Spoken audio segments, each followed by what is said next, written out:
Welcome to the Banker Lamp. Please enjoy the video. In this video, I will show how to make kettle and fire bone broth, only way.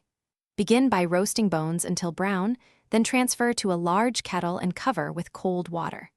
Bring to a gentle simmer over low heat, skimming foam and impurities often. Maintain a very low simmer for many hours to extract collagen, then cool slowly and strain through fine mesh. Finish by refrigerating to separate fat and store jars. Gather bones, vegetables, and a large kettle before you start to keep the process smooth.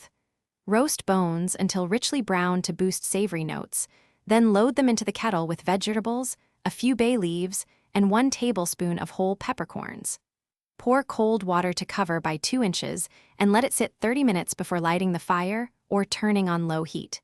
This setup improves clarity and flavor.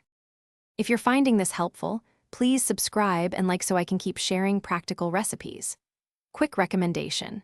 The Shark AI Ultra Robot Vacuum handles crumbs and splatters while your kettle simmers, and it even responds to voice commands so you can stay hands-on with your broth.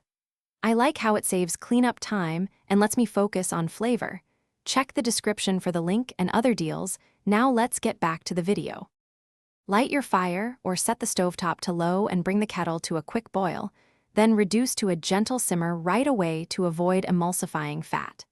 Skim any foam during the earliest stage and maintain steady low heat to extract gelatin without clouding.